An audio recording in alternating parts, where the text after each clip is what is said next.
Bharatiya Janata party के अध्यक्ष श्री नितिन नवीन जी, भाजपा परिवार के सभी वरिष्ठ जन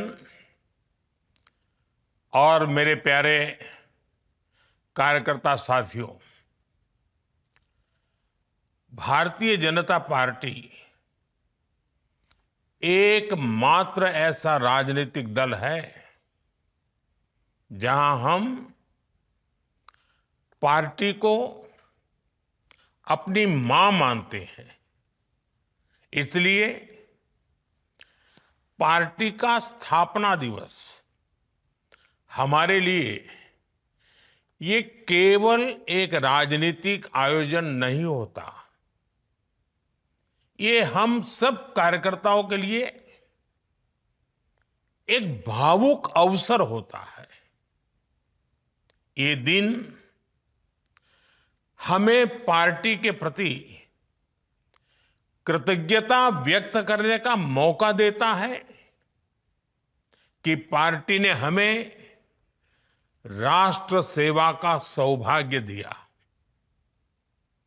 मैं आप सभी को, देश भर के कोटि कोटि भाजपा कार्यकर्ताओं को, भाजपा के विशाल समर्थन करने वाले मेरे देश के सभी नागरिकों को भाजपा स्थापना दिवस की बहुत बहुत बधाई देता हूं।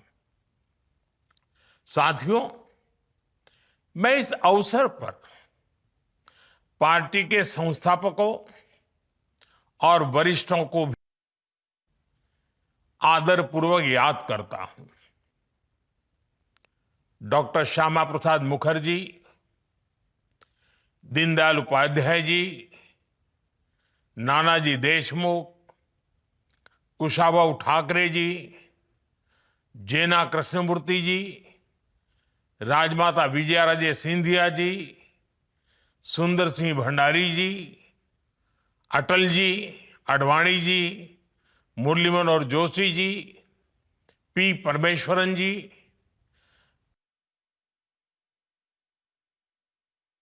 अनगिनत उत्तर, दक्षिण, पूरब, पश्चिम हिंदुस्तान के कोने कोने में ऐसी सभी विभूतियों को मैं आज आदरपूर्वक नमन करता हूं।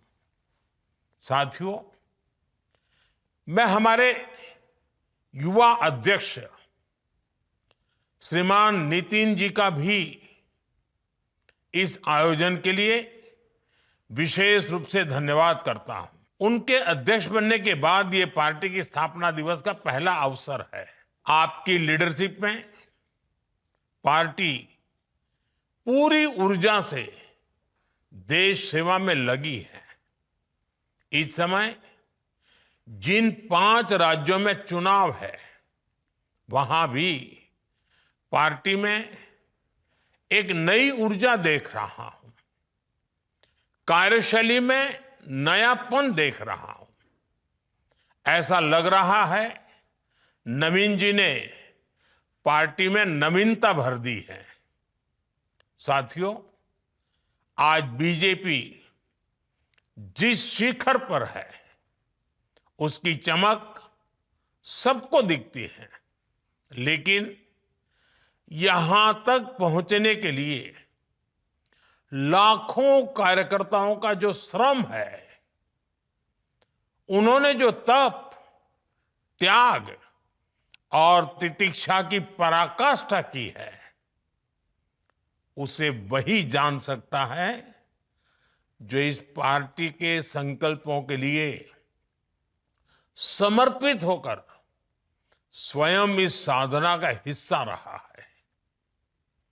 एक वो भी दौर था भाजपा के पास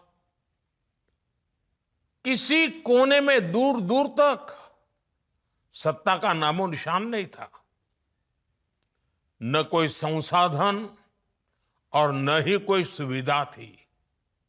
उस समय भाजपा कार्यकर्ता के लिए कहा जाता था कि उसका एक पैर रेल में और दूसरा जेल में होता है। जनता के साथ जुड़ने के लिए भाजपा कार्यकर्ता रेल से एक शहर से दूसरे शहर भागता रहता था, दौड़ता रहता था और जनता से जुड़े मुद्दे उठाने के लिए जेल जाने में भी संकोच नहीं करता था। उस कठिन समय में भी भाजपा के कार्यकर्ताओं के पास सबसे बड़ी चीज थी आने वाले भविष्य पर भरोसा।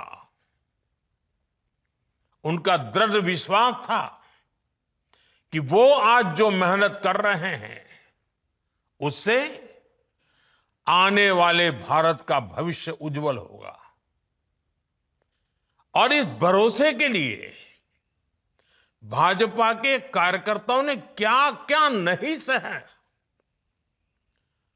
आपातकाल, इमरजेंसी का घनघोर दमन, कांग्रेस के षड्यंत्र, राजनीतिक रूप से हमें अछूत बनाने की लगातार कोशिशें,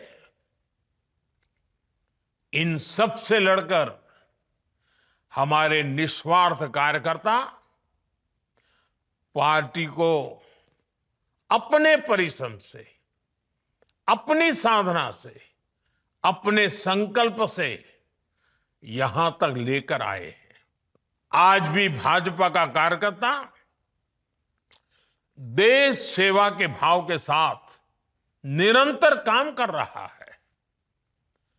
आज भाजपा के स्थापना दिवस पर पार्टी के लिए अपना जीवन गंवाने वाले सभी कार्यकर्ताओं को श्रद्धांजलि देता हूं, नमन करता हूं।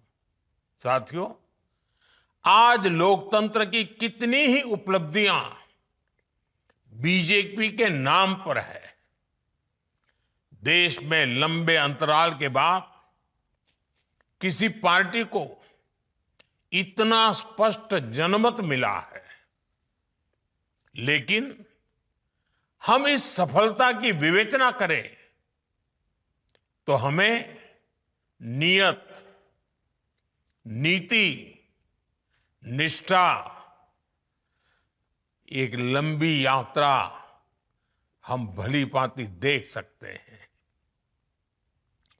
राष्ट्रीय स्वयंसेवक संघ के विशाल और पवित्र वटवृक्ष के नीचे हमें साफ नियत के साथ, शुचिता के साथ राजनीति में कदम रखने की प्रेरणा मिली। फिर शुरुआत के कुछ दशकों में, चाहे वो जनसंघ का समय रहा हो या भाजपा का, हमने एक संगठन के लिए नीतियां निर्धारित करने में अपनी ऊर्जा लगाई। फिर उसके बाद जो समय आया उसमें भाजपा ने पूरी निष्ठा से अपनी ताकत खुद को एक सशक्त काडर बेस्ड पार्टी बनाने में झोंक दी।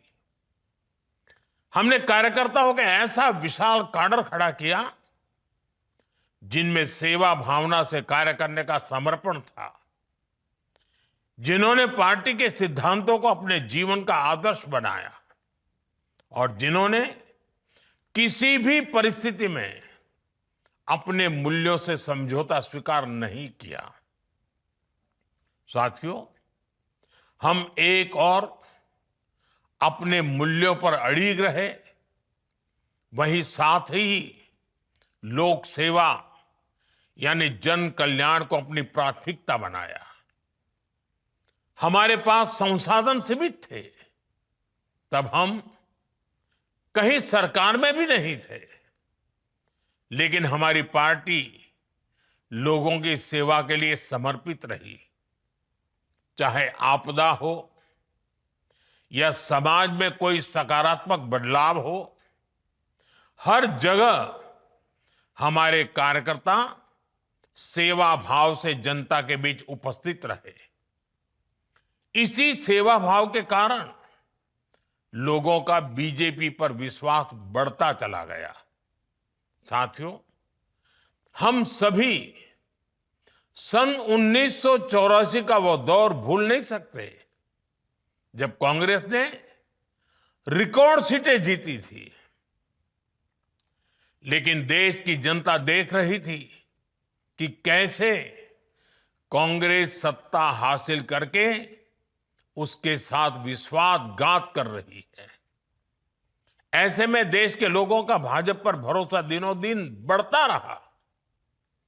भाजपा धीरे धीरे चुनाव जीतने लगी थी और हमारे आने से देश की राजनीति में दो धाराएं बहुत स्पष्ट हो गई।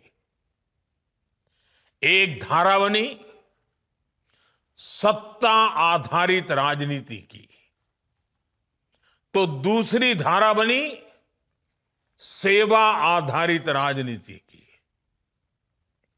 सत्ता को प्राथमिकता देने वाली राजनीति का धीरे धीरे पतन होने लगा और सेवा भाव वाली राजनीति को धीरे धीरे लोगों का भारी समर्थन मिलने लगा। आज हमें इस बात पर गर्व है कि हमने अपने आचरण से भारत की राजनीति में एक नया सिद्धांत स्थापित किया है। राष्ट्र प्रथम का सिद्धांत, राष्ट्रीय एकता, राष्ट्रहित, सर्वोपरि, ये हमारी पहचान बन गई है। साथियों, भारत की राजनीति में भाजपा ने गठबंधन की राजनीति का भी एक नया आदर्श स्थापित किया। हमारे देश में सत्ता के लिए गठबंधन के अनेक प्रयोग हुए, लेकिन राष्ट्रहित को सर्वोपरि मानते हुए राष्ट्र के लक्ष्यों को प्राप्त करने के लिए अगर कोई गठबंधन बना तो वो भाजपा द्वारा बनाया गया गठबंधन था, एनडीए। अब तो एनडीए गठबंधन 25 वर्ष से भी ज्यादा का हो गया है। हमारे एनडीए परिवार का निरंतर बढ़ना ये दिखाता है कि भाजपा कितनी सर्वसमावेशी है और क्षेत्रीय आकांक्षाओं को सर्वोपरि रखते हुए काम करती है। साथियों, हमसे पहले देश ने परिवारवादी, वंशवादी राजनीति का बोलबाला देखा था और आज भी अलग अलग कोने में वो खेल चल ही रहा है। या तो फिर लेफ्ट का गवर्नेंस मॉडल देखा था, लेकिन हमारा गवर्नेंस मॉडल यूनिक रहा। हमारे गवर्नेंस मॉडल में पॉलिसी में स्थिरता थी, सरकार में स्थिरता थी। हमने जो कहा वो करके दिखाया। आज भाजपा की पहचान के साथ ये बात जुड़ गई है कि जो वो कहती हैं वो जरूर करती हैं। साथियों, भारतीय जनता पार्टी ने वडोदरा में 1994 में महिला आरक्षण का प्रस्ताव पारित किया था। हमने ये भी तय किया था कि संगठन में ज्यादा से ज्यादा महिलाओं को आगे बढ़ाएंगे और सरकार में आने के बाद हमने महिला आरक्षण का अपना वायदा पूरा करके दिखाया। अब हम पूरी शक्ति से जुटे हैं कि साल 2029 में नारी शक्ति वंदन अधिनियम की भावना के अनुरूप ही चुनाव हो। साथियों, आज भाजपा गुड गवर्नेंस का सिंबल बन गई है, लास्ट माइल तक डिलीवरी का सिंबल बन गई है। पंडित दीनदयाल उपाध्याय जी ने हमें अंत्योदय का सिद्धांत दिया था। हमने इसी विजन पर चलते हुए सैचुरेशन का मार्ग अपनाया। इसी का नतीजा था कि देश के 25 करोड़ गरीबों को गरीबी से बाहर निकालने में हम कामयाब रहे। साथियों, डॉक्टर श्यामा प्रसाद मुखर्जी ने जम्मू कश्मीर के लिए अपना बलिदान तक दे दिया था। दशकों से जम्मू कश्मीर में अनुच्छेद 370 देश की संवैधानिक एकता और अखंडता के लिए एक चुनौती बना हुआ था। एक दीवार खड़ी कर दी गई थी। उस समय कश्मीर से 370 को खत्म करना, इसे पूरी तरह से असंभव माना जाता था, नामुमकिन माना जाता था। लेकिन अपनी स्थापना के दिन से ही भाजपा का एक संकल्प था कि 370 का कलंक देश के साथ माथे से हटकर रहेगा, और हमने ये काम करके दिखाया। साथियों, राष्ट्रीय सुरक्षा, आतंकवाद पर प्रहार, ये भाजपा के लिए ऐसे मुद्दे रहे जिन पर हमारी पार्टी हमेशा अड़ी रही है। आज हम डिफेंस में देश को आत्मनिर्भर बना रहे हैं, बॉर्डर पर सुरक्षा के लिए नए नए उपाय कर रहे हैं, सीमावर्ती गांवों को प्रथम मानकर वहां विकास कर रहे हैं ताकि भारत की सीमाएं हमेशा सुरक्षित रहें। इसी तरह देश में नक्सलवाद, माओवाद की कमर तोड़ने का काम भी अगर किसी ने किया है तो वो भाजपा है। साथियों, भाजपा के शुरुआती दिनों से ही हम कहा करते थे, कच्छ हो या कोहिमा, अपना देश अपनी माटी। भाजपा आज एक भारत श्रेष्ठ भारत की भावना के साथ देश की एकता के लिए काम कर रही है। जीएसटी लाकर हमने वन नेशन वन टैक्स का संकल्प साकार किया। One nation one ration card, one nation one grid, ऐसे कितने ही प्रयासों से देश को हम जोड़ रहे हैं। नई राष्ट्रीय शिक्षा नीति के माध्यम से हम मातृभाषा पर स्थानीय भाषा में पढ़ाई पर भी जोर दे रहे हैं। साथियों, हमारी संस्कृति ने हमें सिखाया है वसुधैव कुटुंबकम। हम पूरे विश्व को एक परिवार मानते हैं। आज युद्ध के इस समय में भी भारत की इसी भावना को हम प्रतिष्ठापित होते देख रहे हैं। एक समय था जब भारत सबसे समान दूरी बनाकर रखने में गर्व करता था। आज का भारत सबसे समान निकटता बनाकर चल रहा है। साथियों, हम विकास और विरासत दोनों को साथ लेकर चल रहे हैं। कांग्रेस ने हमेशा सिर्फ एक परिवार को प्राथमिकता दी, बाकी के साथ अन्याय किया, घोर अन्याय किया। जबकि भाजपा मां भारती के हर महान संतान को उचित सम्मान दे रही है। नेताजी सुभाष बाबू के नाम पर पराक्रम दिवस, अंडमान में उनकी प्रेरणा से द्वीपों के नाम, 26 जनवरी की परेड में आजाद हिंद फौज को सैल्यूट, ऐसे कितने ही काम हुए हैं जो कांग्रेस सरकार में सोचे तक नहीं जाते। खादी को पुनर्जीवित करना हो, स्वदेशी के लिए लोगों को फिर से जागरूक करना हो, भाजपा ने राष्ट्र की चेतना को नई ऊर्जा दी है, नई प्रेरणा दी है।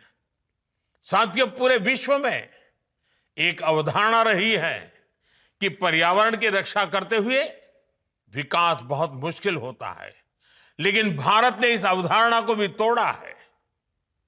हमने पर्यावरण की रक्षा करते हुए अपनी अर्थव्यवस्था को तेज गति दी है। 11 साल पहले भारत दुनिया की 11वीं सबसे बड़ी अर्थव्यवस्था था। इतने कम वर्षों में दुनिया की 4थी सबसे बड़ी अर्थव्यवस्था बने हैं। और ये तेज विकास पर्यावरण की रक्षा करते हुआ है। भारत आज क्लाइमेट चेंज से जुड़े लक्ष्यों को समय से पहले प्राप्त कर रहा है। जब बात एनवायरमेंट फ्रेंडली स्रोतों से 50% से अधिक ऊर्जा प्राप्त करने के वैश्विक संकल्प की आती है, तो उसे हासिल करने वाले देशों में भारत सबसे अग्रणी रहा है। 2014 से पहले भारत की सौर ऊर्जा क्षमता 3 गीगावाट से भी कम थी, लेकिन आज यह बढ़कर 140 गीगावाट से अधिक हो चुकी है। साथियों, 21वीं सदी के भारत में भाजपा के पास अपने लक्ष्य है, अपने संकल्प है। हम वर्तमान चुनौतियों से निपटने के साथ ही देश को भविष्य के लिए तैयार कर रहे हैं। डेमोग्राफी में हो रहा बदलाव, घुसपैठियों का ज्वलंत मुद्दा, भ्रष्टाचार, परिवारवाद, गुलामी की मानसिकता, बहुत से विषय हैं जिन पर लगातार काम हो रहा है और भाजपा को इन चुनौतियों से देश को मुक्त करना ही होगा। ये जिम्मेवारी भाजपा ही पूरा कर सकता है। हमारी ईमानदार कोशिश है कि उसके नतीजे भूतकाल गवाह है, परिणाम सकारात्मक रहे हैं, आगे भी रहेंगे। देश जानता है हर चुनौतियों का सामना करने के लिए भारतीय जनता पार्टी ईमानदारी से कोशिश करती है। आज भी करते हैं, आगे भी करते हैं। पहले भी सकारात्मक नतीजे मिले हैं, आगे भी सकारात्मक नतीजे मिलने वाले हैं। साथियों, अंग्रेजों के दौर के सैकड़ों काले कानूनों का अंत, लोकतंत्र के लिए नए संसद भवन का निर्माण, सामान्य समाज के गरीबों के लिए 10% आरक्षण, कानून बनाकर 3 तलाक पर रोक, सीएए का कानून, अयोध्या में राम मंदिर का निर्माण, ऐसे कितने ही काम हैं जो भाजपा के ईमानदार प्रयासों का नतीजा है। और हमारा मिशन अभी भी जारी है। Uniform civil code, one nation one election, ऐसे सभी विषयों पर आज देश में एक गंभीर चर्चा भी हो रही है और इस दिशा में सकारात्मक प्रगति भी हो रही है। साथियों, हमारा लक्ष्य है विकसित भारत का निर्माण, आत्मनिर्भर भारत का निर्माण, और इस लक्ष्य की प्राप्ति के लिए हम निस्वार्थ भाव से लगे रहेंगे। साथियों, कुछ ही वर्षों में भाजपा अपने 50 वर्ष पूरे करने जा रही है। ये बहुत बड़ा पड़ाव है, बहुत बड़ी प्रेरणा है। हमें नए लक्ष्यों का मंथन भी करना है और बदलती टेक्नोलॉजी के इस जमाने में खुद को डालना भी है। मैं एक बार फिर अपने करोड़ों कार्यकर्ताओं को भाजपा स्थापना दिवस की अनेक अनेक शुभकामनाएं देता हूं। बहुत बहुत धन्यवाद।